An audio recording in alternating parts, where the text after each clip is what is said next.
wheels start spinning at the Motordrome. Fun and excitement for all the family. Newcastle International Motordrome. Champions are home at the Motordrome.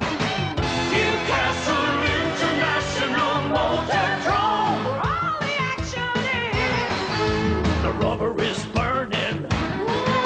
The track comes alive. The motors are revving. It's heavy metal heaven, and they're ready to roar. Fun and excitement for all the family. Newcastle International Motordrome. Champions are home at the Motordrome. Newcastle International Motordrome. Where all the action is. The champions are charging. But the challenger is hot. It's the battle of wills. It's the thrills and spills. It's the Motordrome. Fun and excitement for all the family.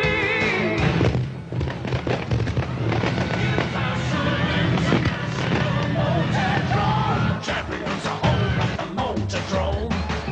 Newcastle International Motordrome. Where all the action is. Newcastle International Motordrome. Ooh, yeah. Newcastle. Newcastle International Motordrome.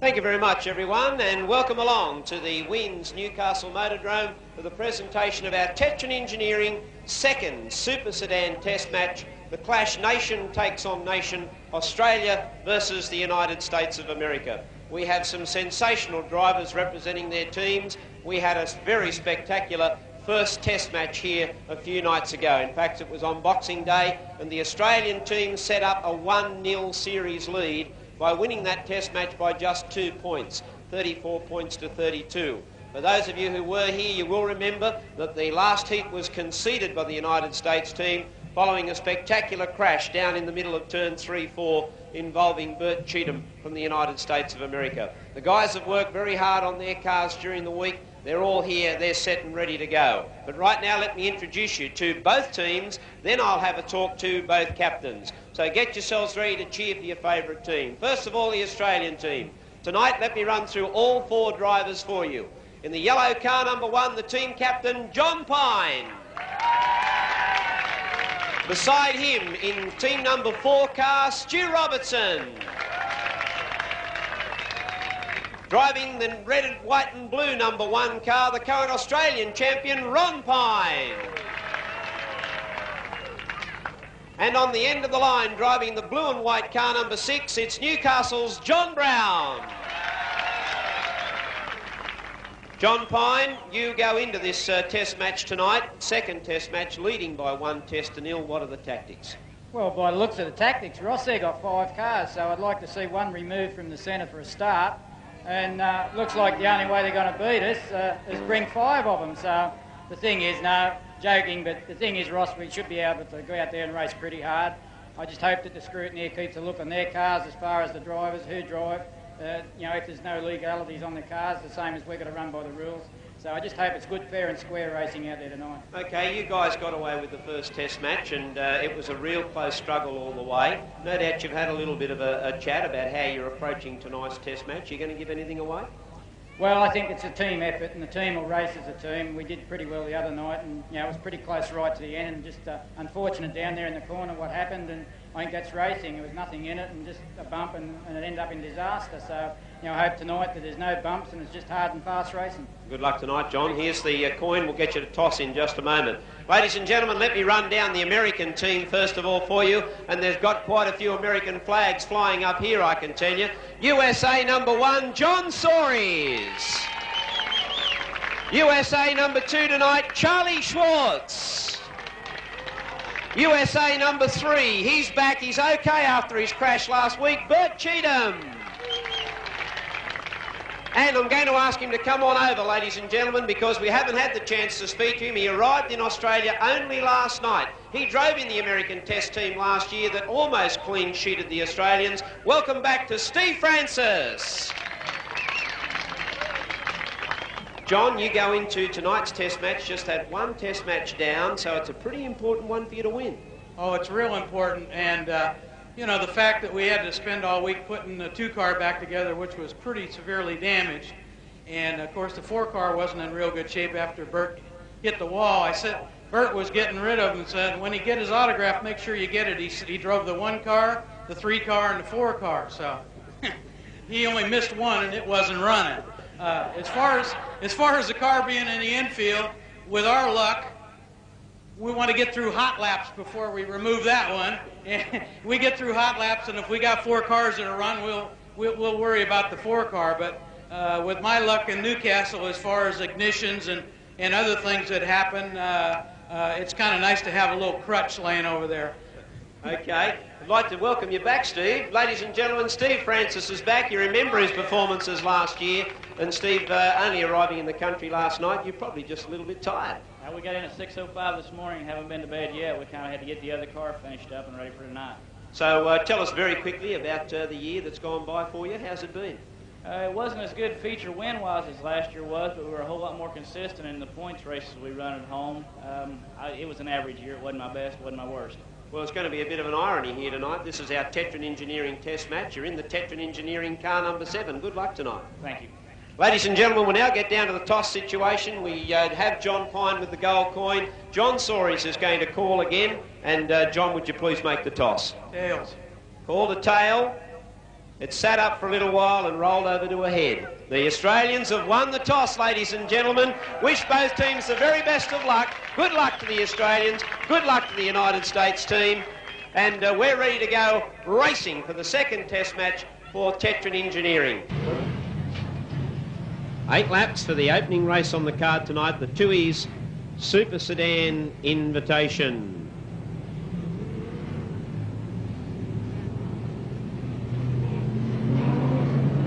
Coming into the acceleration zone. John Lodge has got a problem with that car. You saw that in the warm-up laps. He actually stopped in turn 3 and he was very slow to get away. Now he's starting to pick up momentum, and Al Starling's the leader. There's Bailey crashing into the back end of the Al Starling car. Peter Garrett's going out of turn 4 and up onto the infield he goes, so that's thrown away his chances of scoring well in this race. And back up the front, we've got the Top Gun starting to get it together. Oh, Robert Carrick has gone for a spin out onto the infield. He lost it all together. And John Lodge and Alan Baker lead the race. Al Starling's hanging in the third. Neil Watson is fourth. Russell Bailey running fifth. Right behind him is the 10 of Brian Watts. And Greg Hodges starting to get a bit of a move on, but guys just don't seem to be able to get it together tonight. Robert Carrick has decided to get it all together, however. And on the outside, he went to the spin out. Thanks, Joel. It's still John Lodge, the race leader. Then Alan Baker. Robert Carrick certainly fooled me, but he didn't fool Joel up here in the tower, realising that he'd spun out. So it's John Lodge with 4 laps to go. Under pressure from Alan Baker. Back in third place is Neil Watson, and then comes Al Starling. Yes, the pressure being put right to John Lodge, but he's answering the challenge so far, and he's holding off this charge from Alan Baker. Baker in second spot. He's trying everything up on the track. He's not giving in. He's going to go high and try to get around the outside, but he loses the drive as he goes third turn. And I think the test players might be just having a little bit of a look at these races and just see what's actually going on with the track conditions. But Baker up wide at the moment doesn't seem to be getting the drive that was there the other night. And the Osham, as he goes up on the outside, he loses a lot of ground to Lodge, who's keeping low on the track in contrast. And down the back straight they go with 1.5 laps left to run. And I don't know that Baker's going to get Lodge. He's got 2 metre and tidier line as he comes out to grab the 1 lap to go flag. Baker, though, is going to have one last throw at him. He's only got 1 to go. The slower traffic might come into play. And it's Hearn, they come from on the inside of him easily. Out of the turn they come for the last time. Baker has 1 more throw at Lodge, but Lodge has got it all under control. And he takes the first night at the race of the night, followed by Baker in second spot. We go right back to third to Neil Watson. Then we'll go to Al Starling in car number 88. Will pick up 4th spot. Peter Garrett came through quickly on Hodge and gave him a little bit of a tap across the line. Then came Bailey, followed by Hickey in car number 10, the 43 of Murray. 27 Gary Meyer, and the 42 of Grant Dowell. 2:13.747. 2:13.747 is the time recorded for our first race of the night, and the race win goes to car 21, John Lodge. Yeah, John is about to grab the checkered flag and come round and do his lap of honour. He had some real problems going into turn 3 before the race even started, but he managed to come home. Now he's got a problem again. I think it must jump out of gear on him or something, and he's coming around to do his lap of honour. So let's warm ourselves up. Let's get into race mode and give John Lodge a very big round of applause for taking out the first race on the card tonight. John Lodge, the race winner.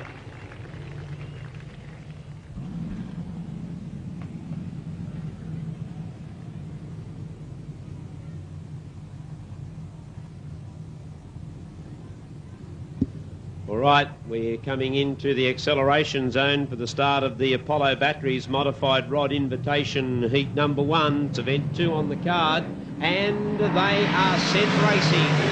The green flag waves, and Bruce Murray goes into turn 1-2, the race leader. Ray Tyler went in very quickly and had to back away and switch away off the lead. Almost caused a problem behind him, but things sorted out all right. Graham Edmund coming up on the inside of Bruce Murray to have a crack at him, but couldn't get through. Bruce Murray, the race leader, from Graham Edmund, followed by Ray Tyler, starting to move out and chase the leaders. Scott Foy holds down 4th place, and Greg Cassidy up on the outside has got the foot planted flat down. Oh, bad luck for Cannon. He had a problem. The car has gone up onto the infield, and John Brown was badly hampered by Scott Cannon having the problem and having to go onto the infield. Only 3 more laps left to run, and here's Ray Tyler coming up on the inside of Murray. He's having a crack at him going into 1-2, but Murray will not give in. He's fought back again, and now he's got the challenge of Tyler to deal with. He's got to be one of the most improved in this division, Murray, and he's up there holding on to this race lead. He's coming under pressure from Tyler in 2nd spot. Then comes Graham Edmund in car 12. Scott Foy trying desperately to get up to this top group of 3 drivers, but he's just off the pace a little bit. There's only 1.5 to go, so the desperation will start to creep in here, and Tyler gets a little bit of a look in at the back. Oh, there's Foy trying too hard up on the infield. He's thrown it away. At the end of the turn, they go 1-2 for the last time. On the inside, Tyler will have a go at him. On the outside, Murray, can he hang on? Oh, Tyler might have got him too. He outbraked him going in that turn. That's a good piece of driving by Tyler, and he grabs the flag when it matters most. 2nd spot, the 31 of Murray. Then came the 12 of Edmund. 57 of Scott Foy was next. Cassidy trying a bit too hard back at the field.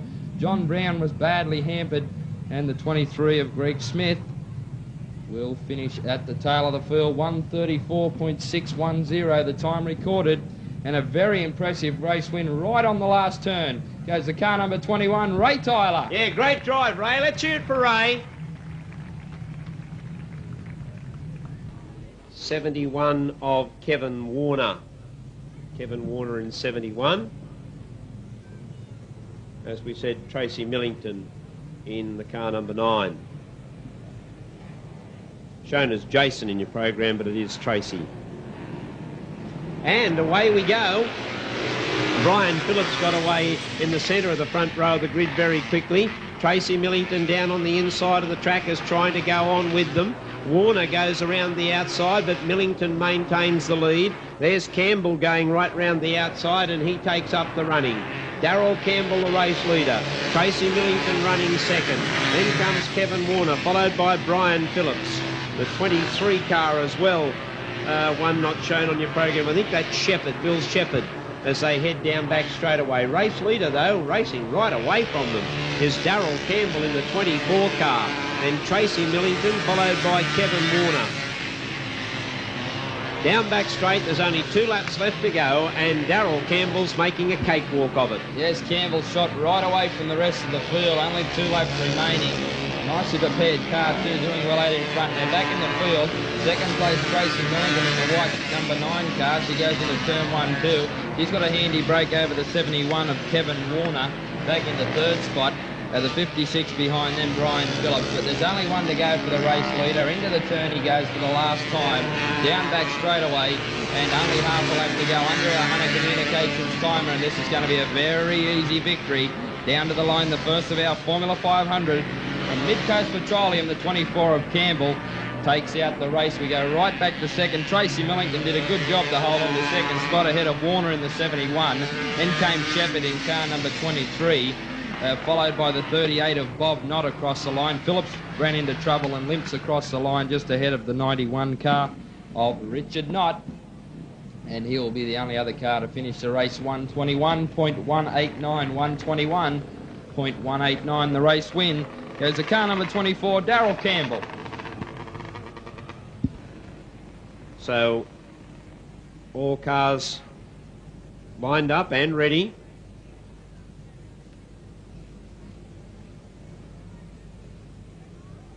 Nine cars for the Formula 500 rear markers.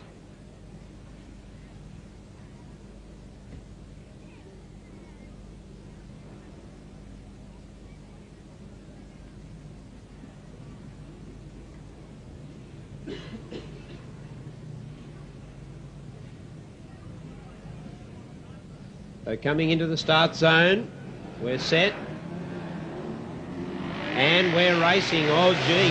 Roy Earpeth and Chris Alcorn had it coming together and the start of the grid. Look at those two-strokers pumping out the oil fumes as they go into turn 1-2. And coming into main straightaway, it's one. Oh, there's trouble. Two of them are together. Oh, somehow or other got themselves sorted out. Glenn Gilson and Michael Baxter. How they saw. Oh, there's Gilson in trouble again. Oh, gee. He did a complete 360. Still going. Holy mackerel. What's going wrong with the guys? They are all over the place. David Baxter's the leader from Lloyd Thorley. Where's the rest of them? Give them a road map. Show them the Gregory Street Directory. I don't know where they're going. You're on the Newcastle Motordrome, guys. And coming down main straight away, the Formula 500s are frantic. David Baxter leads from Lloyd Thorley. Yes, Lloyd Thorley getting a little bit closer to Baxter up front of the race. They're starting to sort themselves out a little bit back towards the back of the field. Alcorn in car number 30, having a good battle trying to come on the inside of Jason Bishop in car 48 as they go down back straight away. There's only one lap left to run though. The 31 out in front has got the race lead, David Baxter, but Thorley starting to close the gap. Can he get him in the last turn? Thorley will have a go at him on the outside, but he's going to have too much, David Baxter. Is he down to the race line? And it's the 31 of Baxter. David Baxter takes it out ahead of Lloyd Thorley. Then comes the 77 of Ken Norman. The 48 of Bishop got up for fourth placing ahead of the 62 car of Roy Earpeth. The 32 of Michael Baxter was next across the line, and car number 70 of Brian Harris will be the last car to finish the race. 1:15.904, 1:15.904. And what a eventful race, but eventually the race win goes to car number 31. Let's hear it for Dave Baxter.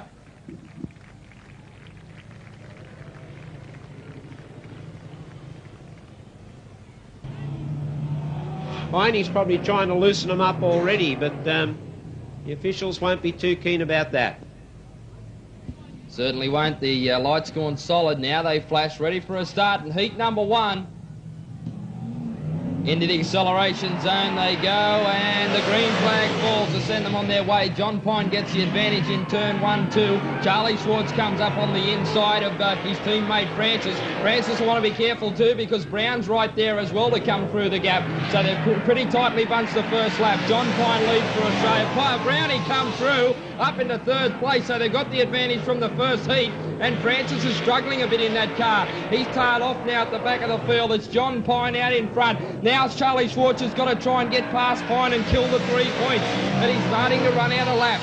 Into the turn they go. He's not getting closer either. John Pine's got a nice line. He's making Schwartz drive very hard for this one. And Francis still struggling at the back. Brownie up in third place. If he can hold on to that, we've got the advantage. One more lap to go. John Pine leads into the turn 1-2 for the last time. He's going to hold them out. Charlie Schwartz in second spot. Then comes John Brown for Australia. Francis tailed off into the final turn. They go, and let's hear it for Australia. First heat win. John Pine takes it out ahead of Charlie Schwartz. Then comes Brownie home for third, ahead of United States driver Steve Francis, who just didn't quite get it together there. He was in trouble and dropped right back to the tail of the field. So Australia grabbed the advantage, and look at the time, 59.51 seconds, and that's a new record for John Pine of Australia. So that's rubbing salt into the wounds. The first up winner will go to the scoreboard with Ross. Oh, Joel, what a sensational time. For the first time ever, a driver has gone under the 1 minute mark. Sensational, John Pine. So, John Pine for Australia, 3 points, and John Brown for Australia, 1 point. That gave the Australians 4 from the heat. Charlie Schwartz for the United States, 2 points. And Steve Francis failed to score, and as you heard, Joel, in the call, seemed to be off the pace. That car was way not firing in its full power. It was off the pace. So the Americans only got 2 points from the first heat, and so from the very first heat, the Australians have opened an early 2-point lead. It's Australia 4, leading the United States 2, and we're scheduled to see Bert Cheatham and Steve Francis, and they are the two drivers who have come out. There's no substitution there. Remember, USA 4 on your race sheet is actually USA 7 all night tonight.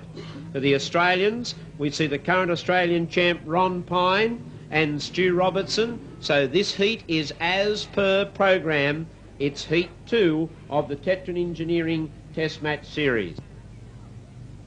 Set for heat number 2. In the acceleration zone they come, looking for the green flag. And they get it too, I reckon they do. On the outside, Ron Pine got the advantage. Stu Robertson tucked into third place. On the outside, Francis tries to have a go, but that car's way off song. He just couldn't get on the pace there. Ron Pine for Australia leads the second heat. Second spot, will he hold out the American, the number 3 of Cheatham in second spot. Then comes Stu Robertson back in third. So they've got an advantage once again. Can he hold on to this? We know we've had a lot of problems with steering in the past few weeks, but he seems like he may have sorted a few problems out. And Ron Pine, he's starting to pull away. Oh, it's gone on him, has he? Yes, the car's died on him, has it altogether? No, it seemed to fire back. Yes, he's trouble with the car. Oh, and that's allowed Cheatham to come through. Now Stu Robertson, he's the man that's got to get him. Oh, bad luck for Ron Pine. Stewie Robertson on the inside, he'll have a crack at him. 1 to go. He knows he needs to get this 3 points to make it a 3-all situation. On the inside, he got to look at, oh, Cheatham gave him a serve up onto the infield. He's got to get back in front of the Francis. Into the final turn they come. It's going to be the United States number 3. Bert Cheatham takes it. Second place is going to go to Stu Robertson. Third will go to Francis. And Ron Pine, suffering some sort of mechanical problem, comes across the line in fourth placing. So the Americans grab the points back just as quick as Australia put on them. 1 minute 3.036 the time recorded, and we'll check out the placings for that one. Let's have a look at the scoreboard for the United States. USA 3, Bert Cheatham has scored 3 points, and USA 7, Steve Francis has scored 1 point. That gave the Americans 4 points from the heat. In the second heat, in second place was Stu Robertson for Australia that got 2 points, and Ron Pine, with some sort of steering or mechanical problem, got no points, so only 2 points for Australia. And so the scoreboard is squared up after 2 heats. Australia 6, the United States 6. John Pine will have pole position, and Ron Pine will have position 3. Bert Cheatham will have position 2, and Ron Pine position 4. Set to go. Not quite to start that time. They got a bit untidy, and the yellow light stays on. But that was a good sign for Australian fans as far as Ron Pine was concerned. He seemed to be getting back together. And now they're starting to bank back up again, ready for the race restart. Looking set for the green flag.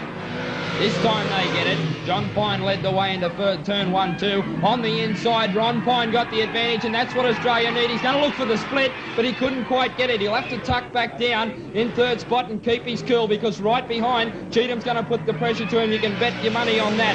And down they come for the first lap. John Pine leads for Australia. Second place, Charlie Schwartz. He seems to be a bit off the pace himself tonight, Charlie. He's in second spot. Then comes Ron Pine for Australia, holding that 2-point advantage, and tailed right off Bert Cheatham, having trouble steering that car. John Pine leads. Second spot is Charlie Schwartz, and he can't get any closer to him. He's trying to put himself within a scoring position to grab that first place away, but he just can't do it. Down they'll come with 1 to go. Now's where he'll pull out the stops and try and get Piney. Piney holding on to the race lead. Schwartz throwing everything at him. Ron Pine starting to join in the charge as well. And right back is Cheatham. On the inside, Schwartz has a go. He's going to try and come through on the inside of Pine. Pine shuts him out nicely though, and the race win goes to John Pine for Australia. Second, Charlie Schwartz. Third's going to go to Ron Pine. And fourth place, Bert Cheatham. But another good heat for Australia, with John Pine grabbing the race win. 1 minute 1.604. 1 minute 1.604. And a good heat for Australia will kick them back to the lead. On the Tetron Engineering scoreboard, New South Wales champ John Pine, 2 starts and 2 wins. He gets 3 points for Australia, well supported by the current Australian champion Ron Pine. He got the all-important 1 point, so for Australia it was a 4-point heat. For the United States, their driver Charlie Schwartz scored 2 points. Bert Cheatham did not score a point, only 2 points for the Americans from that heat. The Australians edge back in front. They've got a 2-point buffer after heat 3. It's Australia 10, the United States 8. Can America kick back and win heat 4? We're about to find out as we move on with the Tetron Engineering International Super Sedan Test number 2. Looking good for the start. Now the Americans are playing a little bit of cat and mouse. He's decided to put the foot down, and showing a little bit of tactics. We saw Australia do it a bit earlier on in the first couple of heats. Maybe just to settle a few butterflies. Now the Americans out off the front row, Francis. Now they form up. Could be a start here. And they get it too. Nice little start. On the outside, Brown, he had the advantage. He's going to grab the race lead. Round the outside, John Brown for Australia. Back on the inside, though. And Francis is having a go. And Stu Robertson's gone up for third. Oh, Charlie Schwartz knows the desperation situation here. So he goes round the outside of Stewie Robertson. And that's going to be a good passing move. He'll have the advantage. Robbo back on the inside. So he's not going to give up. And a good drive from Robbo. Back into third spot he goes. So they've got another 2 points if they can. Oh, he's gone. Out towards the fence. Australia 1-2. Robertson up to second. Well, Schwartz is going to have to try desperately now to get in between these 2 Australians. They're out front. John Brown, he's got the advantage. But look at the battle behind. Charlie Schwartz is trying to put the pressure on Stu Robertson. Robertson keeping it nice, tight and low. 1 to go. And there goes Francis. He's gone. Off the track he goes. So only 1 American car. Schwartz is gone. Up onto the infield, and the Australians, with no one in their sights, will walk across the line. What a great heat. John Brown, he takes out the heat. Stu Robertson second, and right back third will be a very unhappy man, Charlie Schwartz, as he dribbles across the line. And another fast time to 1 minute, nearly breaking the 1 minute barrier, 0.839. 1 minute exactly, 0.839, and the Americans are in trouble. Yeah, the Aussies have had a maximum heat. For Australia, John Brown scores 3 points. Stu Robertson scores 2 points. For Australia, it was 5. The United States 2. Charlie Schwartz just tried too hard. He was really working away at Stu Robertson, and he cracked under the pressure and went up onto the infield. He scored 1 point, but from that heat, no points to Steve Francis, and the engine did not sound good. how quickly these things can turn. America by no means are out of it yet. We saw just how quickly things can change as we get set for heat number 5. Lights flashing. Watch for Ron Pine here. He'll want to get a good start. In the acceleration zone they come, and the green flag falls. On the outside, Schwartz, though, determined to get the race lead, and he does so. Now Charlie Schwartz is driving a bit determinedly. Back on the inside, Ron Pine. He's not going to give up, and he's going to grab the race lead. Oh, that's gutsy driving by Ron Pine, and he goes to the lead. That's better stuff from Ron. That's what we like to see. Now Schwartz is going to start chasing him. He'll be a little bit angry, and that's when he's at his best, Schwartz, when he's got the bee under the bonnet, and he won't like that at all. Ron Pine coming up on the inside, but the Australian fans love it because he's out in front. Second place is Charlie Schwartz, and Brown is in third. This has been good driving by John Brown as well. He's holding out the American, Bert Cheatham, who seems to be going nowhere at the back of the field. Down they'll come, and they'll only have one to go. Ron Pine leads. Second spot is Charlie Schwartz. Then comes John Brown, and Cheatham well out of the race. Into the turn for the last time. This is going to be a gutsy effort by Ron Pine if he can hang on. Down back straight away. He was robbed with one win earlier on. I don't think it's going to happen this time. Oh, Schwartz nearly gave him a little look, but down the line, Ron Pine for Australia grabs the checkered flag. Schwartz in second.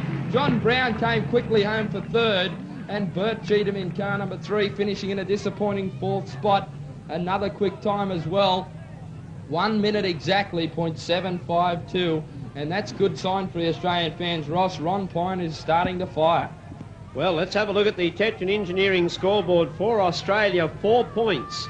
Australia 1, Ron Pine 3 points, and 6, John Brown 1 point. Gives them 4. For America, Charlie Schwartz doing it again. He scores 2 points. Unfortunately, Bert Cheatham's car just doesn't seem to have the power tonight, and he failed to score a point, only 2 for America. So after heat 5, it's still Australia sneaking away in the lead, and the Americans have now reached desperation point because they trail by 8 points. Australia 19 lead the USA 11. Our final heat for the first half of the test match. In they come to grab the green flag, and they get it too. On the outside, Stu Robertson came across in front of Bert Cheatham. He grabs the race lead out of turn 1-2. Piney's trying to get away through Cheatham, and Cheatham looks like he might have trouble. Now on the outside, Steve Francis starting to make a fist of things, but he's too wide on the track. Now Piney's going to try and get up for a 1-2. That's where the pressure will be. John Pine's going to stick it right to the third place getter Cheatham. On the inside he comes. Watch him here. He'll try and grab him. Into the turn, a little bit of a shoulder. Up onto the infield. He's grabbed second spot. Australia 1-2 again. This could be the death rattle. Down they come. Piney copped the bump too, and he might have a little bit of bodywork rubbing on that car. There's a bit of smoke coming from the back right-hand wheel as they go down back straight away. But it's Stu Robertson for Australia. John Pine for Australia in second spot. They've just got to keep their cool. Oh, the Yanks are gone. Round and round goes the 3. A car of Cheatham, and he's just having a terrible night of it. Down back straight away, out of turn 3-4 for the last time. Let's hear it for a 1-2 to Australia. Stu Robertson first, John Pine second. They grab maximum points. Third place is going to go to Francis, way off the pace. And Bert Cheatham, he went for the big lose in main straight away and went round and round. 1 minute 1.263 the time recorded. And maximum, Ross, that's going to make it very hard. Oh, Joel, that gives the Australians a massive 12-point lead at the halfway mark of our test. Stu Robertson for Australia 3 points, and John Pine for Australia 2 points. Another heat maximum, 5 points to the Aussies.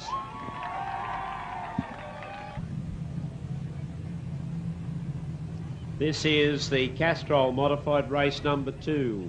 Former Australian modified champ John Brown has pole position.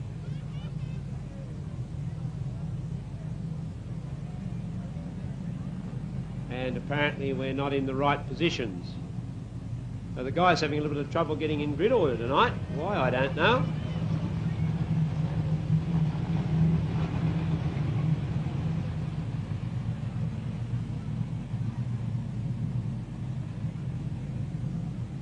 Well, he's supposed to be up in position 3.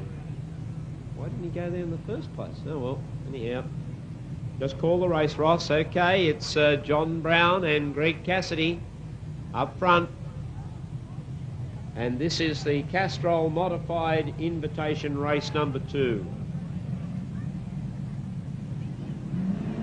Greg Cassidy got away very well from the start. John Brown tries to go up on the inside and stay with him, but he got right up on the windrow and lost 2 positions in fact.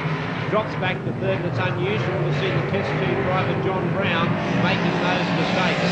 Now Cannon starting to really fire it up, and he stokes it up going into turn 1 and tries to dive under the inside of Greg Cassidy. Cassidy leaving a gap. Cannon very tempted to come into that gap as well. Now Cassidy puts the boot down and starts to move away. Cannon in second place. John Brown running third. Oh, Graham Edmund got right out on the concrete wall in main straightaway, and Ray Tyler was able to go through on the inside. Well, the hot rod guys have got the foot planted flat to the floor, and they are running fast and running strong. Greg Cassidy, Scott Cannon, John Brown, they're running 1, 2 and 3. A gap back to Ray Tyler, and right behind him trying to put the pressure on is Graham Edmund. Halfway through the car race, and still there's a nose-to-tail battle up front. Yeah, it's a good battle developing up front. Cannon trying to get that little gap underneath Cassidy, but he just can't quite pick it up. Now he has a throw at him, but he got too wide, and Cassidy tucks back down with the race lead. There's only 3 to go, but Cannon is hounding him all the way to the finish line, and all the time John Brown sitting back in third spot waiting for the pounce if either of these two make a mistake. There's Cassidy. He tends to drift a little bit as he goes into the turn, but then he sets himself up nicely for the main straightaway. These two have raced right away from the rest of the field. They've only got 1.5 to go, and Cannon now is running out of time. He's going to have to try something up on the inside, but he's just not quite close enough, and Cassidy shuts him off once again. John Brown's dropped off the pace. He decided to back off in third spot. Down back straight away. Cannon's going to have one last crack. Cassidy got out wide. Cannon saw the opportunity. Up on the inside he goes. Cassidy got high and wide, and Cannon's going to grab the race win. Well, you wouldn't read about it. On the final turn, Scott Cannon grabs the win from Cassidy. John Brown was third. Tyler came across the line ahead of Graham Edmund. Bruce Murray in car 31, the 57 of Scott Foy in car 23. Greg Smith will be the last to cross the line, 158.339, and a new record, an 8-lap record for the modified rods, and that record goes to the race winner, car number 70, Scott Cannon.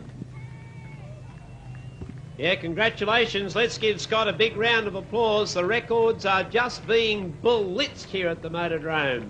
A new one to Scott Cannon.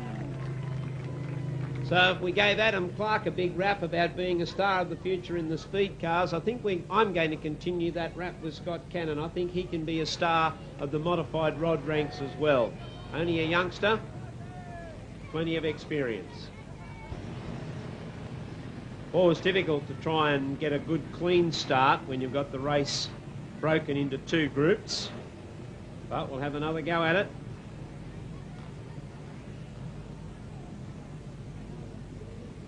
Stand by and we'll see if we can get them away this time.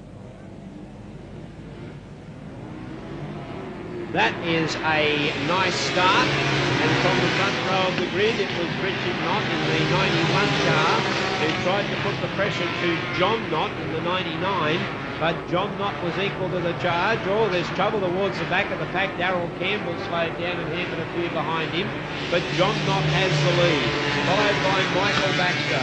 Tracy Millington is third, then Kevin Warner, followed by Richard Knott, who's dropped back to 5th place, and then we get to the first group of the back markers, David Baxter and Lloyd Thorley starting to make their way through the group. Down back straight away, keep an eye on the race leader. That's the yellow car 32 of Michael Baxter, and I tell you what, you can write him down now. They will not get within QE of this guy. Michael Baxter leads. They'll get a little closer to John Knott and Tracy Millington. In fact, here they come. David Baxter, Lloyd Thorley and Chris Alcorn lost a wheel. There's a wheel off the Tracy Millington car. It's just broken an axle at the back. It just came straight off the car. I think it's Tracy Millington's car that's lost the wheel.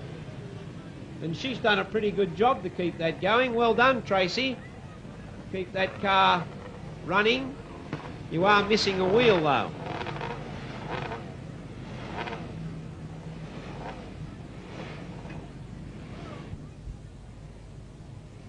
So we'll see how they go coming into the start zone. And there is a start with 5 more laps to run.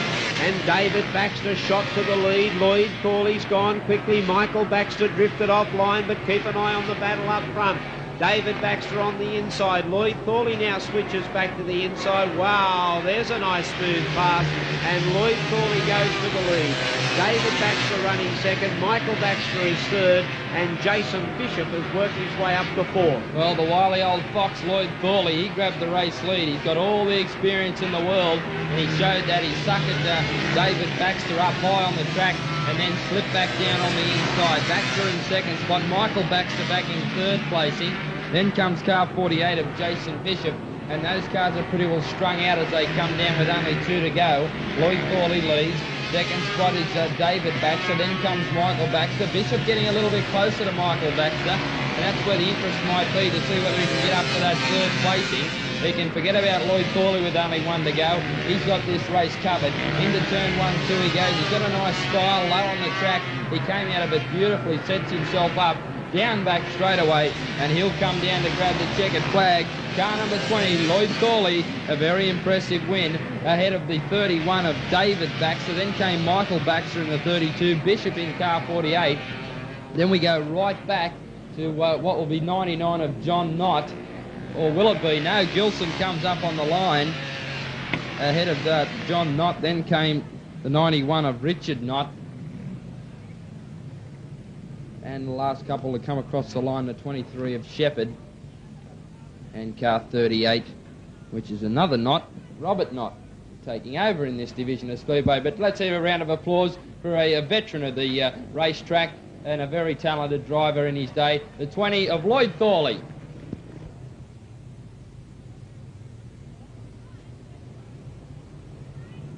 Coming into the start zone. This is event 9, the Hunter Communications Super Sedan race number 2. Oh, and bumping off the front row of the grid, Greg Hodges on the inside and Peter Garrett on the outside. Oh, and Greg Hodges has made an absolute meal of turn 1, 2. And Peter Garrett has opened up a break of about 40 metres. Alan Baker's already zoomed up into third place, so the race looks as if it'll be between these 2 guys. Peter Garrett, Greg Hodges. Oh, Alan Baker got a bump on Greg Hodges going into turn 1. Then he gives him another bit of a bump coming out of turn 2. So Greg Hodges and Alan Baker locking horns. Now Baker decides to try and switch back on the inside of Hodges, and Hodges is making it very difficult to get the pass for Baker. Baker really working away at the back of Hodges' car. He's back off it at the moment. He has given him a couple of nudges, but that's all part of speedway racing. There's Hodges backing off. He's backed off, and Baker's dived up on the inside, and he said, OK, you can back off all right. I'll come through on the inside while you're backing off. So Baker goes up the second, and now Hodges has got a problem. Moves out onto the concrete wall, and the rest of the field starts to file by. Baker gets clear of the pack, and he sets out after Peter Garrett, and I think he might start to haul him in, particularly with slow traffic ahead. Well, he's only got 3.5 laps remaining, and sparks coming from that back tyre of Peter Garrett's car as he comes down with only 3 to go. Peter Garrett leads. Second spot, Alan Baker. Then comes the 16 of Carey, followed by Watson in car number 14. They're battling it on with John Lodge and also Michael Hickey for the minor placing. But down they come. And the race leader, and quite comfortably coming through the traffic, is Peter Garrett. But here comes Baker. Baker getting closer now. This slower traffic starting to hamper Garrett. Up on the outside of Al Starling, he goes to try and put a car between himself and Baker. But Baker also follows him through on the outside. He's getting closer and closer, but there's only 1 lap to go. Garrett in front, Baker in second. Oh, he tried too hard. He's thrown it away. Up onto the infield he goes, then back out onto the track, but he threw it away. Garrett comes out of the final turn. He's untidy. Baker gets a little bit closer to him. Down to the line they come. It's going to be close, but Garrett ends up winning ahead of Baker. Then we go back to third placing. It'll be the 14 of Wasson. The 21 of Lodge was next, followed by Hickey. Car number 6, Greg Hodges, was next across the line with Bailey, followed by Grant Dowell. Robert Carrick dropped right out of the race. Gary Meyer in the 27 car, the 43 of Kenny Murray. And Al Starling will be one of the last across the line with Hearn in car number 30. The time recorded 2 minutes 9.696. 2 minutes 9.696, and the race win goes to car number 5, Peter Garrett. We're set to get back into race action with round number 2, heat 7. The second test match brought to us by Tetron Engineering. United States take on Australia. Ready for the race start. And the green flag falls, and John Pine has got a problem. Now the car's died on him in coming into the turn. The red light will come on, but you can see John Pine indicate that there is trouble with the car, so he might require a push. I think the car's died on him coming into the acceleration zone. So a bit of trouble there for John Pine. That's not the good news so far. Now he limps off. So, yeah, it was just a little bit of trouble, probably with the gear or something might have just jumped out or something. But that's good. That's a good ploy.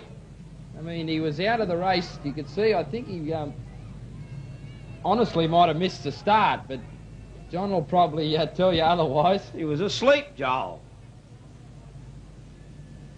Needs that thermos of coffee. Decaffeinated. This time we might get a start. Piney's got the eyes open as they come in the acceleration zone. Looking for the green flag, all set. Watch for Brownie to take off from here. He's got the inside running. Into the first turn they go. Swartz on the outside. Oh, on the inside. Oh, Soares has given John Pine a serve, but Charlie Swartz, he's got the power down in the car now, and he's out in front to kill this 3 points. Brownie back on the inside. He's not going to give up that easily, John Brown. He won't lay down, and he'll try and come through on the inside. Swartz has got the habit of leaving the gate open, and if Brownie can get close enough, he might be able to sneak through. Into the turn they go, and I reckon that's where he might make a move at him. Down main straightaway, Charlie Swartz for the Americans. He's holding on to the race lead. Second spot, John Brown, and John Pine ready to pounce as well. So they're hounding the American to the line. He's trying to get a 3-all situation and keep Australia in touch if possible. Down they come with 1 to go. Swartz kicks away from Brown as they've only got the 1 lap left to run. Swartz now looks like he might have the points covered for the American team. Down back straight away for the last time with only half to go. He'll come out of turn 3-4 and he'll grab the checkered flag in heat number 7. Charlie Swartz first. Second place goes the Australian John Brown. Then came John Pine. Oh, across the line, Soares. And maybe that's why he hasn't had a drive tonight. 1 minute. 0.548, 1 minute exactly, so another quick time. Charlie Swartz knows the desperation. 1 minute 0.548, and we'll go to the scoreboard. Here's the Tetron Engine scoreboard. After heat number 7, we have USA 2, Charlie Swartz scoring 3 points, and USA 1, John Soares failed to score. 3 points for the Americans. For Australia, John Brown 2 points and John Pine 1 point to give them 3 points for the heat. So after 7 heats, Australia 27, the USA 15. There's 12 points the difference. There's only 5 heats remaining. The Americans have got to start winning heats. In this heat we've got Francis and Schwartz. Schwartz is substituting for Bert Cheatham. So that's his second substitution tonight. Now Steve Francis is copying a caution. Yeah, well, I think it's about time, Ross. Oh, come on. If John Pine didn't cop a caution for slowing things down the previous heat, why should he get one? Well, Stewart's just let him go. They've tested his patience, and now they've decided no more mucking around. Let's get the caution flag out and cut the nonsense. All right, so Steve Francis just checking out that engine. They've probably made a couple of fine tunes during the break, and we're set now for heat 8 of the Tetron Engineering Super Sedan Test 2. Well, it'll be put to the test here, ready for the restart. He's going to try and get the jump on him too. No, that's just not on. He came in a little quick for Stewie Robbo. Well, I don't know whether Francis is trying to unsettle the rest of the pack or whether he's just a little unsettled himself at the moment, Joel. I'd say it'd be frustration. Remember, tiredness. He only lobbed in the country at 6 o'clock this morning. So a bit of frustration, a bit of tiredness starting to show out in Francis, I'd say.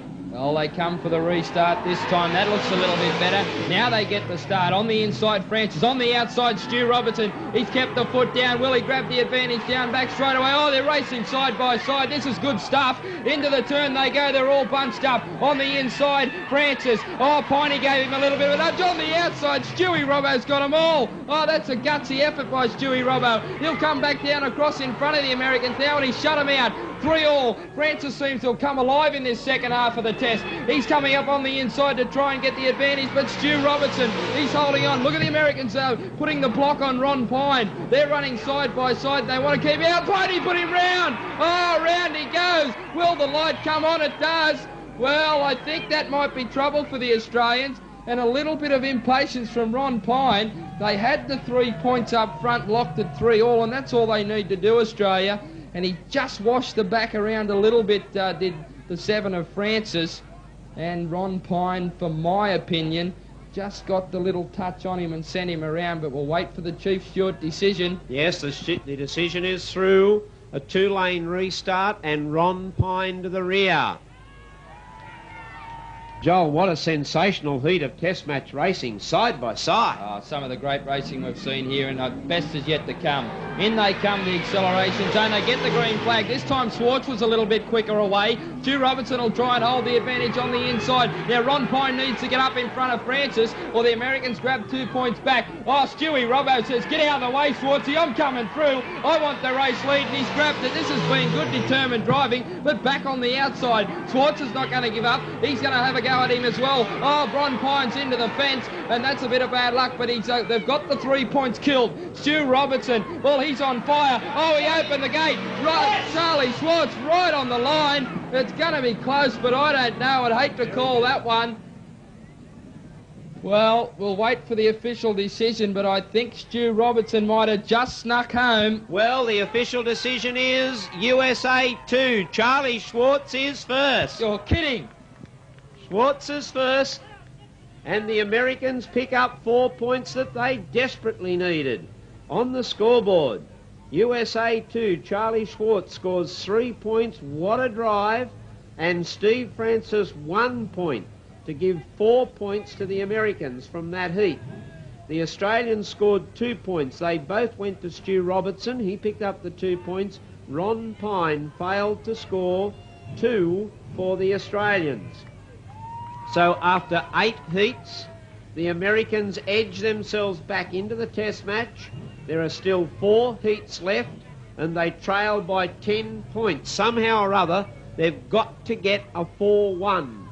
They've got to get a 5-1. They've got to get a 4-point heat victory to get themselves back in this test match. In the acceleration zone, no start. Piney a little bit too keen to get away. Oh, look out, what's a bit of push and shove from Suarez. He gave Piney the nudge. Well, it wouldn't be a wise move to start to ruffle Ron Pine's feathers. Ready for a start this time. And they get the green flag into turn 1-2. Ron Pine gets the advantage. Here comes Piney through the gap. John Pine gets the split up the second spot. Oh, straight in front of Francis. And John Suarez, who was left standing in turn number 2. Down they come. Australia 1-2. That could be good night. Ron Pine leads. John Pine in second spot, and this has been a good team effort by Australia tonight. Down back straight away. Ron Pine leads the current Aussie champ. Second spot is John Pine. Then third placing goes to Steve Francis. Ron Pine just got to hold on to this heat. They don't have to do anything silly. They've got him covered. John Pine will play a little bit of block in second spot, and they've got these Americans covered in this heat and could be for the test match. Third spot, Francis. He climbs up on the infield but lost ground. 1 lap to go. Australia 1-2. Ron Pine. John Pine second. Then comes Francis. He's not going to even get close. John Suarez is tailed right off to the field. And let's hear it for the Aussies. Out of turn 3-4. Australia 1 and 2. Ron Pine wins. John Pine second. Third place goes to Francis in car 7. Then comes the 4 of John Soares, who lost the plot altogether and came across the line in 4th, placing 1 minute 1.796, the time recorded. Well, on the scoreboard, the Australians pick up another maximum. I think that's their 3rd maximum heat tonight. Ron Pine 3 points, John Pine 2 points. Australia score 5. For the Americans, Steve Francis scored 1 point. John Soares failed to score 1 to the Americans. After 9 heats of the Test match, Australia 34 lead the United States 20. A 14-point gap, 3 heats to go. The Americans cannot win this Test match unless Australia fail to finish in any one of the heats. So virtually the Test match is gone. Australia's wrapped up the series. They won't throw in the towel though. They'll keep fighting till the last heat. In they come to the turn. Francis got in trouble. They got the green flag though on the outside. Stu Robertson once again. He's got the power in the Ford tonight. He's going on with Charlie Schwartz. Schwartz gets the race lead though to kill the 3 points so far. Back on the inside, Stu Robertson will have a go. Down main straight away for the first time. United States driver Charlie Schwartz leads. 2nd spot, Stu Robertson. Then comes John Brown. Francis is going to have to try and get up in front of Brownie, but Brownie's just been driving too well tonight. He's back in 3rd spot. All the Australians have. You've got to give them all a wrap. This has been a huge team effort. But out in front, never say die attitude of Charlie Schwartz is showing out on the racetrack, and he's pulling away from the rest of the field. He wants the 3 points in this one. He doesn't want to go down by any more than he has to. Down they come with 1 to go. Schwartz leads. Stu Robertson 2nd. John Brown 3rd. Then comes the American Steve Francis back in 4th. Oh, Stewie Robbo got very wide on the track. Oh, he nearly came back across in front of Brownie. Out of the final turn, the race win's going to go to the United States 2 of Schwartz. Here comes Francis on the inside, but it's all too late. Stewie Robbo 2nd, John Brown 3rd. Francis comes across in 4th place. And once again, just pushing that 1 minute mark, 1 minute, .194 the time recorded. And the United States pick back a win via Charlie Brown picking up, Charlie Schwartz, picking up the 3 points. Well, he comes from America too, Charlie Brown, but this is Charlie Schwartz. Let's have a look at that. Let's have a look at that Tetron Engineering scoreboard, and Charlie Schwartz scores another 3 points. In his last 3 starts, he scored 3 victories. So he really has been turning it on for the Americans tonight. They scored 3 points. Australia also scored 3 points, 2 to Stu Robertson and 1 to John Brown. So it was a 3-all situation from the heats. Australia still lead by 14 points. Australia 37 lead the United States 23, and we have 2 heats to go. Impossible for the Americans to make up the points now. So we're just looking at whether Australia can set a point-scoring record in their victory tonight. But as Joel's pointed out, the Americans don't want to see any record point scores. They're going to fight back in these last couple of heats to try and keep the scoreboard respectable. They don't want to leave with an embarrassing scoreline. Now, Charlie Schwartz lines up for the Americans. He's substituting for Bert Cheatham, and this is his final substitution. Cannot substitute anymore after this, and he is scheduled to come out in the last heat, so he's had a very busy time.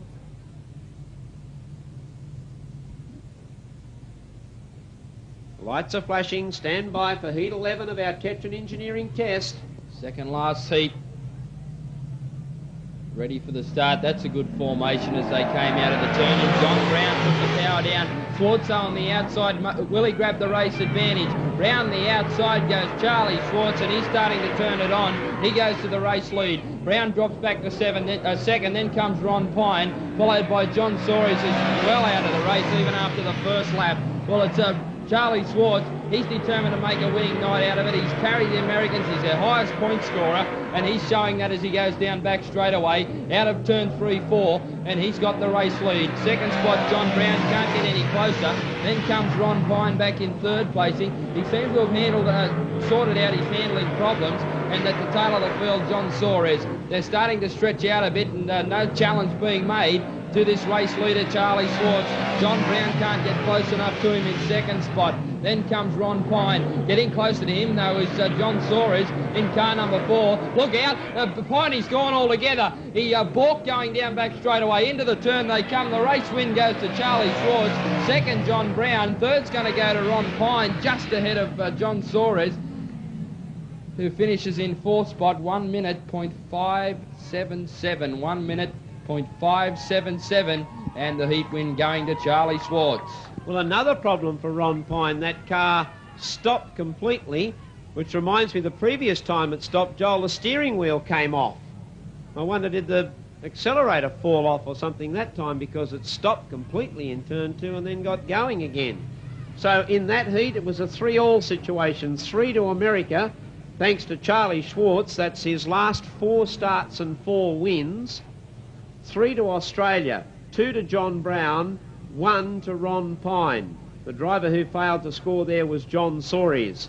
So a 3-all situation from the heat, still 14 points the difference. Australia 40, leading the United States 26 as we go into the last heat of the test match. Stu Robertson and John Pine for Australia, and Charlie Schwartz and Steve Francis for the Americans. This is the last heat. Australia leading by 14 points. So in fact, I suppose the Americans would be happy with the second half of the test. After all, Australia established a 12-point break in the first 6 heats. They've only been able to get a 2-point break in the second 6 heats, despite the fact that they've had a 5-1. So the Americans would be happier with their second half performance. Now, Steve Francis is supposed to go onto the pole position here. In the program, it shows Charlie Schwartz off the pole, but they're supposed to be swapped around for this heat. The American team have noted that Steve Francis hasn't connected his neck brace for this race, so they're just going to pull him in, put the neck brace on, and get him back into racetrack action.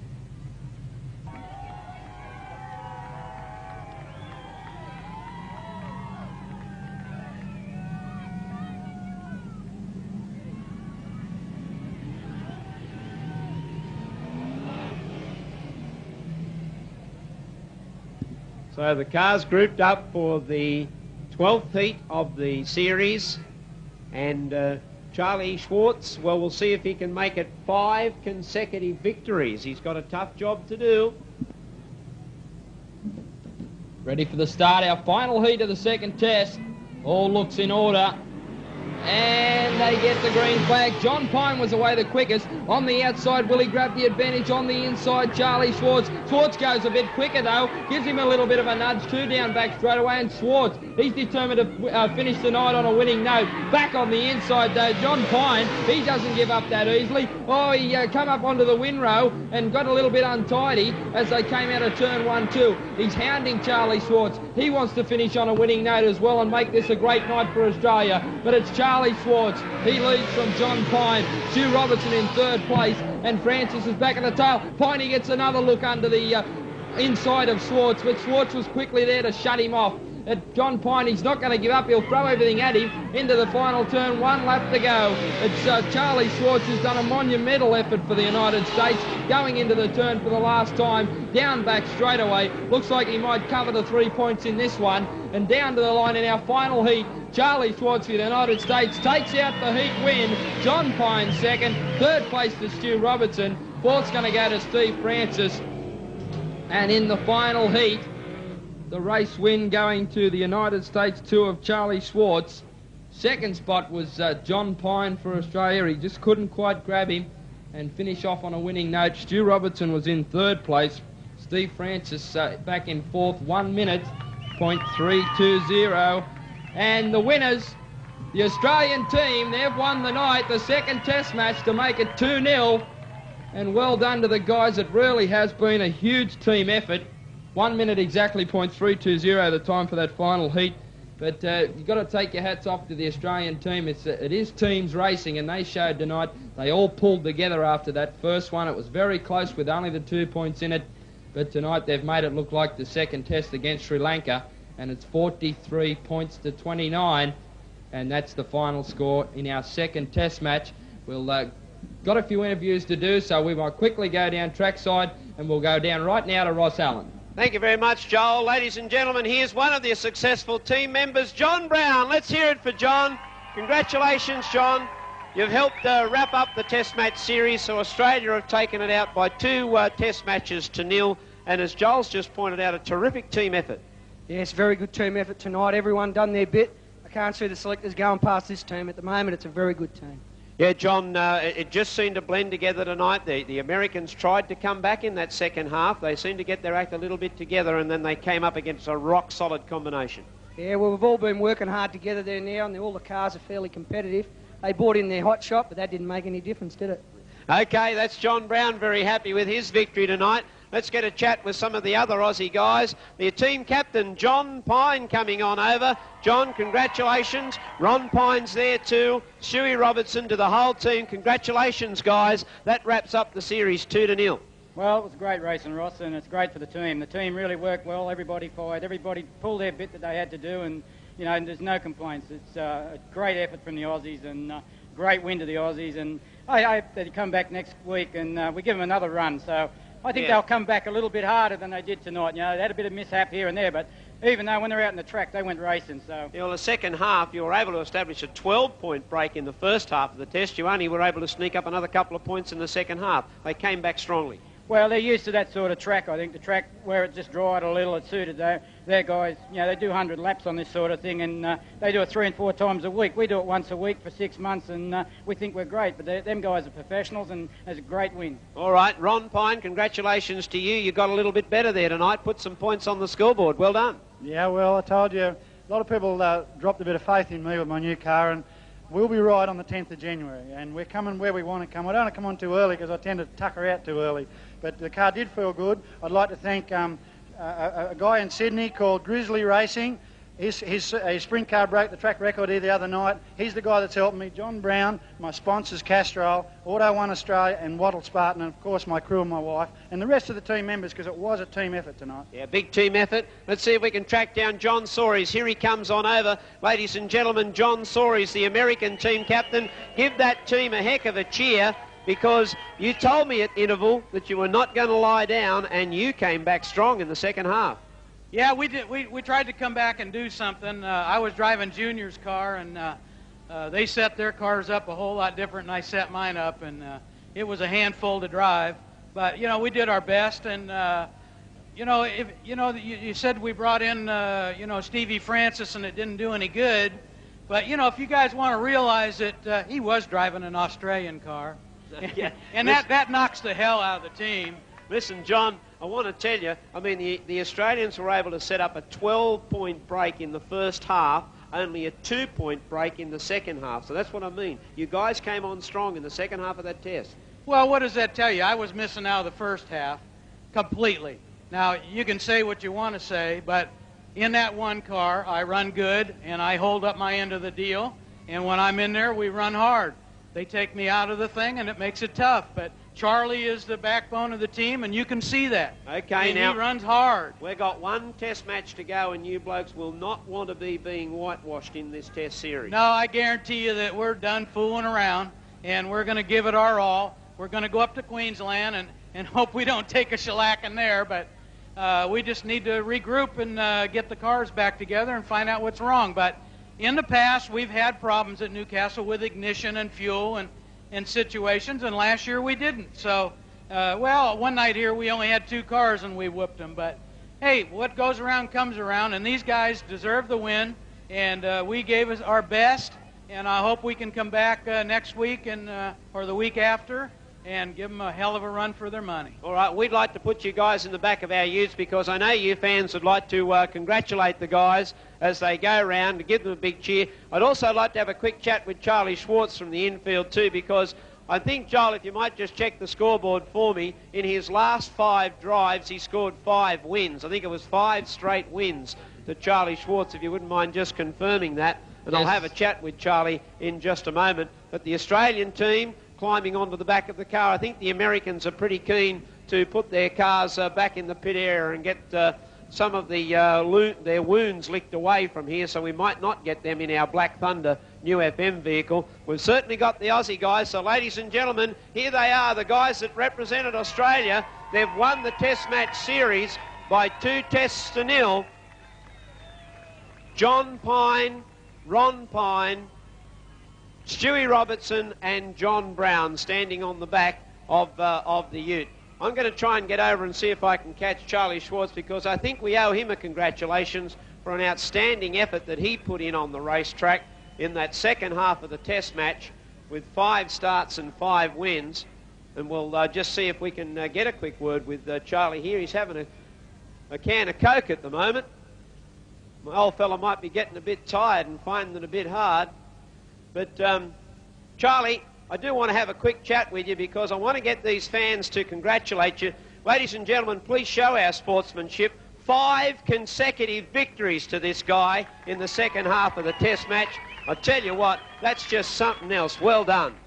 Well, we had to do something to look halfway good tonight, so, you know, I ran as hard as I could run, and, you know, terrific finish there with Stewie Robertson. I mean, he got by you, and then with just 100 metres left of the race, you got him right on the line.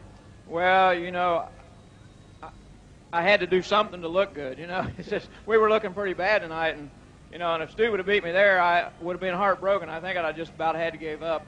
Well, congratulations from my part, mate. That was a fantastic performance. 5 drives, 5 consecutive wins. The Americans will be coming back in a week or so's time to see if they can avoid a whitewash. The Australians will be trying to make it 3-0 in the series. So the Americans have declined to do their lap of honour. For you, the fans, they thank you very much for your support.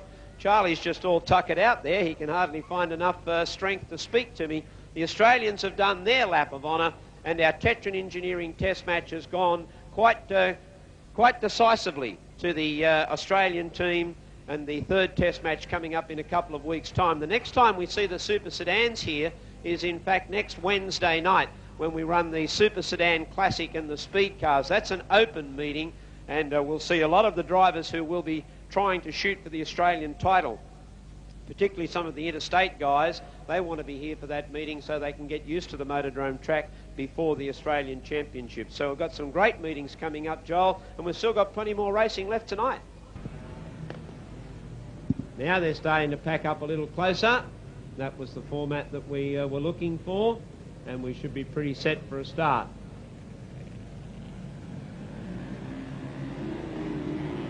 So there's the race underway, and Ken Norman coming up on the outside, Lloyd Thorley going through the middle of the pack. Jason Bishop got excited because he was closer to the front markers, and they're really starting to work their way quickly through the front. But up front, the race leader is John Knott. He's out in the lead from Glenn Gilson. Ken Norman's got up for 3rd place. Jason Bishop is running 4th. Then comes Baxter, followed by Lloyd Thorley. A car in trouble here is Kevin Warner going up onto the infield. Down Main straight away, and still John Knott, the front runner to Bison, to running down. Glenn Gilson is running 2nd. Lloyd Thorley has snuck through on the inside. He goes to 3rd. Jason Bishop is up to 4th. Here's Lloyd Thorley trying to get up on the inside of Gilson. Gilson comes back at him. Well, I think he might have got a bit of a shock, Gilson, there when Thorley went up on the inside. Now Thorley goes right round the outside and he grabs the lead. Lloyd Thorley out in front. Jason Bishop is trying to come out after him, and Chris Alcorn doing a better job. Oh, gee, I thought Chris Alcorn was going to come together with Kenny Norman coming out of turn 3-4, but they didn't do so. And I tell you what, John Knott's still doing a terrific job hanging on the 3rd place, but in the main straight away, it's all Lloyd Thorley. Oh, Lloyd Thorley's got this field shot to pieces. He's streaked away.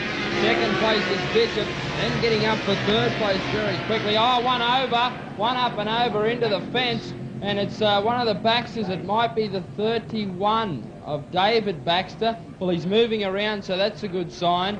I just didn't quite catch the incident, but the fence, I saw the lights shaking on the fence. To tell you how hard he's hit the fence, Joel, it's actually shaking the lights here in Main straightaway.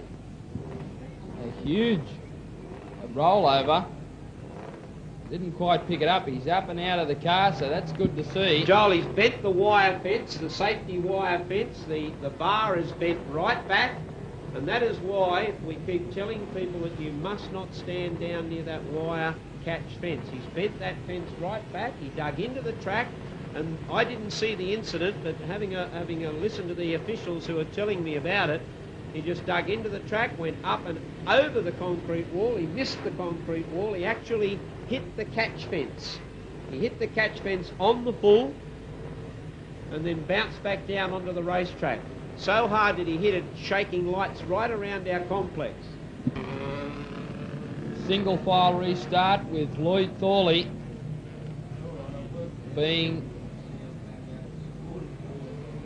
leading the cars off on the restart. The lights start to flash. Bishop in second spot. As they get the green this time, squeaking up on the inside in car number 30. He came through and grabbed the third spot away from Knott, who's held it for most of the race. Oh, another one in trouble. The 77 of Ken Norman has collected the concrete wall. And he went in there very hard too, Joel. I think we might need an ambulance officer to just be on the mark, because Kenny Norman went into that concrete wall very hard. He hit the fence back about 10 or 15 metres from where he is. He just lost it a little going into the corner and crunch. He hit the concrete wall very, very hard. Yes, he'd be very jarred. I mean, the Formula 500s aren't huge vehicles, so there's not a lot there to protect something like that. As we mentioned, the safety aspects once again come into play. But Norman's still in the car. Now, there's been no great concern shown through ambulance attention, so he must have indicated that he is all right. It is quite a sensible move, though, to stay in the car. And a lot of people jump out feeling they're A-OK, but in fact, you just don't know what sort of injuries that have been done. It's a lot safer to sit and wait, check that all movement is there and everything's functioning normally. Normally the officials are able to just push them away off the track, Joel, but both of those incidents have been so much damage done to cars that they've just had to be tow trucked, and that's most unusual for the Formula 500s. Tell you what, you won't be getting the concrete wall wobbling like the fence did as they get the green flag, and Lloyd Thorley once again takes up where he left off in the race lead. Now let's see if they can get through the turn A-OK. They all managed to scrape through. Campbell got in trouble and went up onto the infield, but they get through this time A-OK, and Lloyd Thorley is the race leader with 3 laps left to run. Down back straight away, he comes out of the turn. The battle going on for second spot. It's car 48 of Bishop being put under pressure by Alcorn. Alcorn comes up on the inside now to grab second spot away from Bishop in car 48. Then back in fourth spot we've got Michael Baxter in car number 32. So 1.5 laps left to run. Lloyd Thorley the race leader. He comes down now and he'll cop the white flag with only one to go. Alcorn in second spot, then comes Bishop, but it's all Lloyd Thorley. This man, he's starting to come back into form. This is probably as best as I've seen him drive for a long, long time there at the Speedway. Out of turn 3-4 for the last time under the slower car, and Lloyd Thorley's your race winner in car number 20 ahead of Chris Alcorn. Then next will be close, but Bishop will hold on ahead of Michael Baxter for third spot. Campbell in the 24 was next, then came Gilson in car number 6, Bob Knott in the 38, Warner in 71, Tracy Millington in car number 9, Richard Knott in the 91 car will be the last across the line. No, Joel, the time that's shown up there is actually a 1 lap time for Lloyd Thorley. That was his second last lap, 14.299, and that is an incredible time.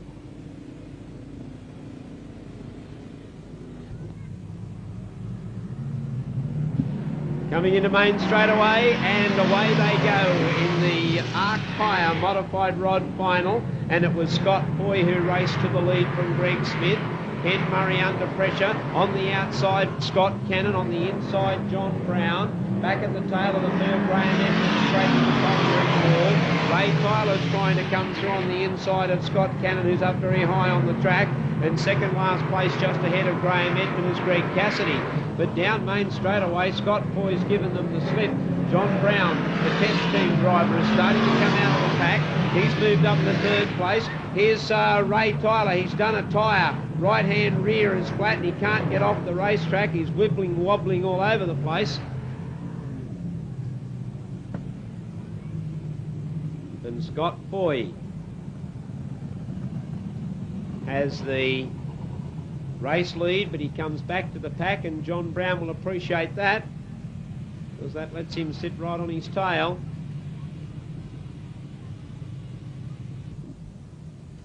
See how they go coming into the acceleration zone for the 6 laps remaining, and they get the green flag.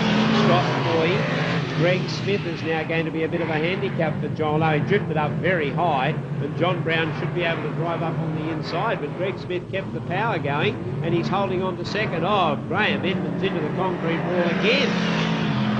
He needs a track that's about 100 metres wide. Graham Edmonds. There's Greg Smith getting into trouble. John Brown was able to get through on the inside. Graham Edmond got through on the outside, and the whole 4 of them just came shooting past Greg Smith. He got the fright of his life. Now Cannon's trying to go up on the inside of Ken Murray, almost lost it. Greg Smith drifted out wide to miss him in the meantime. Scott Foy's just given him the go-by. Oh, Foy's starting to pull right away, but look at the battle for the minors starting to hot up. John Brown in second spot, coming through on the inside of Murray. Graham Edmonds trying to make a throw. So under that car can point in the right direction. The amount of times he's bounced off the concrete wall, but he's still staying high up on the track. Coming back on the inside is Cannon. He's going to have to try and go at him to get up for this 3rd place. But Murray holding on to the 3rd placing. Graham Edmond now tries everything he can. Cannon nearly got a look in underneath Edmond as they came out of turn 1-2. There's only 1 lap left remaining. The race leader, Scott Foy. He's done it easily, but look at the battle for 3rd place. There's 3 cars. You could throw a tea towel over the lot of them, I reckon. Up on the outside, Edmond. Down on the inside, Cannon. Oh, Edmond's thrown it away completely. He got too high. Murray's back in 3rd place. The race win goes to Foy in the 57 car. Brownie 2nd. There goes Edmond round and round. Murray holds on for 3rd place. Then came Cannon in car 70, the 23 of Smith. And Graham Edmond in car number 12. Stuck on the apron of the track in turn number 4. And he's had a very unhappy time of it. Not so for the race winner, car number 57, Scotty Foy. Yeah, bad luck for Graham Edmond. He just couldn't get it right tonight, and that'll be a night that he'll rather go home and put the car in the shed and wish it hadn't happened. So we have one more race on our card. It's the Beechwood Homes Super Sedan Final, and the Beechwood Homes Group are supporting the Top Gun series for the Super Sedans.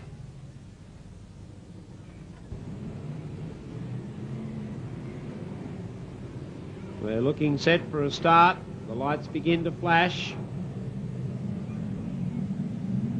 And they go racing. Gary Meyer on the inside tried to, yes, and he does in fact get a beautiful run through on the inside of Ken Murray. That was what he was looking for. Neil Hearn got into trouble right in front of Robert Carey and in front of the whole of the tail of the field. Ross, and I think it was with the help of Robert Carey he got into trouble. Just a little touch Carey got on him. Down back straight away. Oh, you're right. The chief steward has said 16 to the rear. You're having a good night tonight, which is unusual for you. Thanks a lot. But I don't think I'd like to be a chief steward somehow. But Carey, number 16, is officially to the rear of the field. There's the restart. Again, Gary Meyer tries to come through on the inside. He did get the run. Neil Hearn went up high on the track. He got a bump with Gary Meyer. Through on the inside goes Russell Bailey. Through on the inside goes Michael Hickey. Oh dear! Russell Bailey straight in front of Michael Hickey.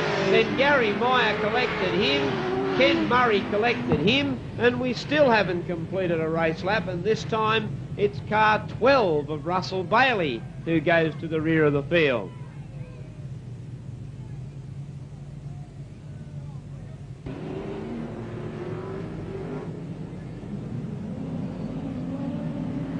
There's the start again now. Neil Hearn's got bodywork clapping. Michael Hickey's got bodywork clapping. We still haven't put a lap down in this Super Sedan race, as Greg Hodges now races for the lead and gets it.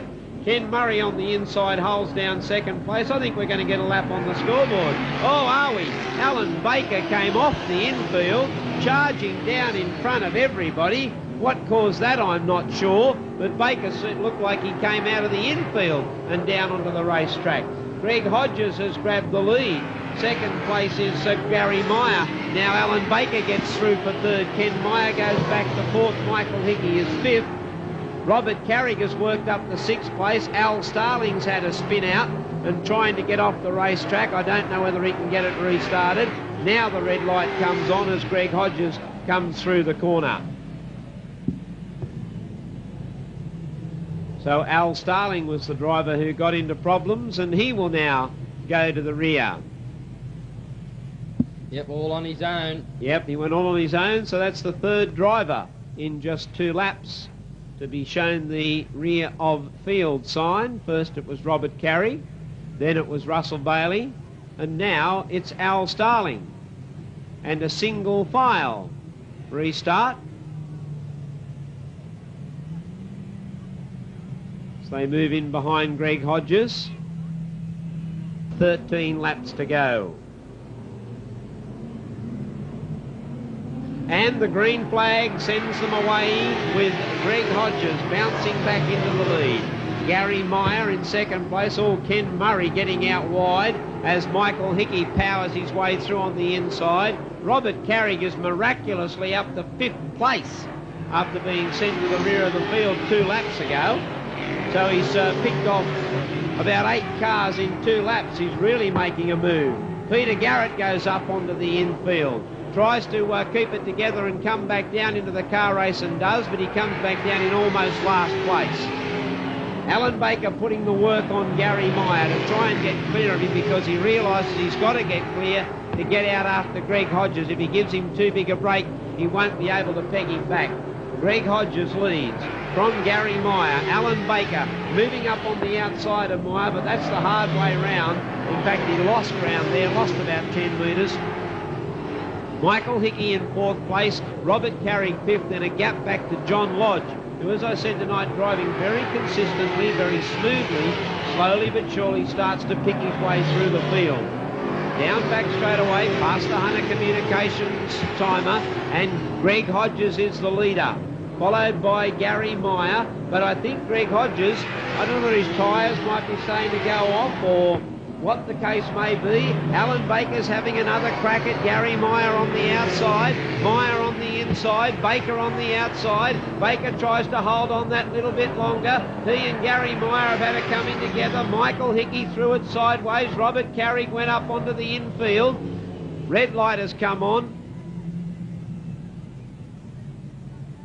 And car 27 of Gary Meyer is going to be sent to the rear of the field, or coming straight into the left-hand side of Alan Baker's car. Baker is not happy. Good call, Ross, I think. Meyer, there was no room to come through there on the inside. He was shut out completely. You can see the side of Baker's car, the front left-hand side, has had a fair bit of damage done to the bodywork. Well, that's our 4th driver to the rear of the field. Gary Meyer becomes driver number 4.